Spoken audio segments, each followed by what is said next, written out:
leukemia for 11 years. When I was 22 years old, I was diagnosed with this. WWE star Roman Reigns shares health concerns for Crown Jewel. Roman Reigns, the man who spent the last few years telling us he's the tribal chief, the head of the table, and basically wrestling royalty, just went on live television and said he feels like absolute rubbish. Not in those exact words, obviously, because this is WWE and there are sponsors to consider, but the message was clear. Roman Reigns is knackered, jet-lagged, physically destroyed, and yet he's still expected to fly halfway across the planet to have an Australian street fight with Bronson Reed at Crown Jewel in Perth. And honestly, this might be the most relatable Roman Reigns has ever been. Forget the storylines, forget the championship reigns, this is just a bloke who's absolutely done with long-haul flights and wants a proper lie-down. But here's the thing that makes this whole situation fascinating. Roman Reigns admitting he feels terrible isn't some worked shoot designed to get sympathy.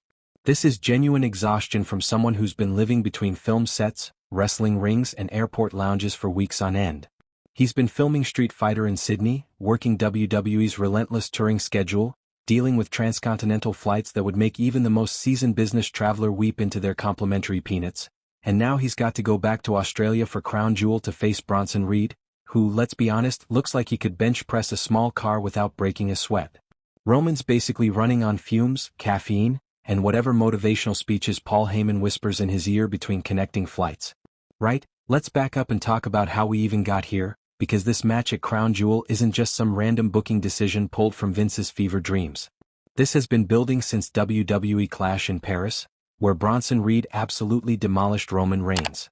And I mean demolished. Reed didn't just beat him, he obliterated him to the point where Roman had to take time off television to recover. In kayfabe terms, Reed put Reigns through the proverbial ringer. In real terms, Roman probably needed the break anyway because, as we're now learning, the man's been working a schedule that would make most people resign and move to a remote island. So Roman returns, because of course he does, and immediately goes after Reed and his tag team partner Braun Breaker. Classic wrestling revenge storyline.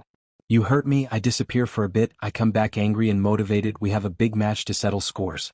Except this time, the big match is happening in Perth, Australia, which from the UK is approximately 17 hours of flight time, multiple connections, and several existential crises about why humans ever thought international air travel was a good idea.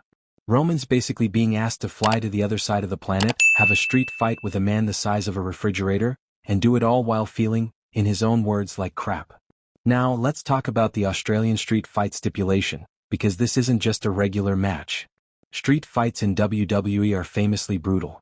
No disqualifications, no countouts, weapons are encouraged, and the whole thing usually devolves into controlled chaos with someone going through a table while commentary screams about how they've never seen anything like this despite seeing exactly this every few months. For a healthy, well-rested wrestler, a street fight is physically demanding. For Roman Reigns, who's currently held together by sheer willpower and frequent flyer miles, this is going to be an absolute nightmare. He's essentially signed up to be thrown into barriers, hit with chairs, and probably slammed onto something unforgiving while his body screams at him to just stay in bed. And Bronson Reed isn't some easy opponent you can coast through. Reed is massive, legitimately talented, and has been positioned as a genuine threat. He's not a comedy jobber who's there to make Roman look good. This is a proper challenge, which means Roman can't phone it in even if he wanted to. He's got to sell, take big bumps, make Reed look dangerous and somehow come out the other side looking like the tribal chief who's still on top. All while feeling like he's been hit by a truck, jet-lagged to oblivion, and probably questioning every life decision that led to this moment. Here's where it gets even more complicated. Roman hasn't just been wrestling. He's been filming Street Fighter in Sydney, which for those keeping track, is also in Australia but a completely different city.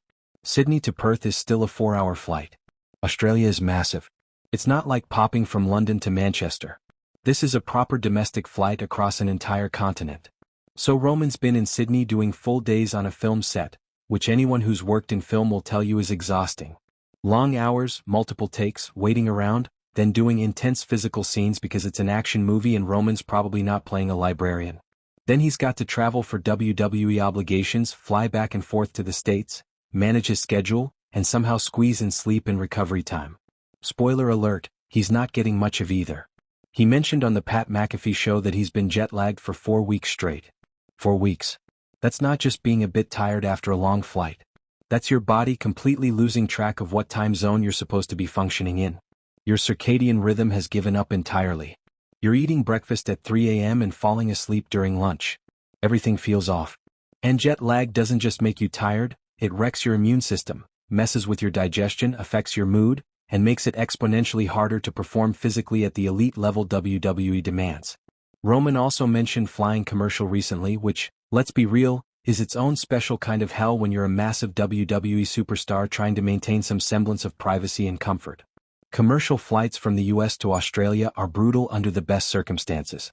You're crammed into a seat, dealing with recycled air, limited legroom even in premium economy, screaming children, turbulence over the Pacific, and the constant low-level anxiety that comes with being trapped in a metal tube at 35,000 feet for 15-plus hours. Now imagine doing that when you're Roman Reigns, recognizable to millions, probably getting approached for photos and autographs when you just want to sleep, unable to fully relax, and knowing you've got to do a physically demanding street fight when you land. If you've stuck around this long, you clearly care about the real stories behind the spectacle. And that's exactly what we do here at UK Political Insight. Wrestling Insight presented with UK Political Insight signature style. We post multiple videos daily breaking down everything happening in wrestling with this same energy and honesty.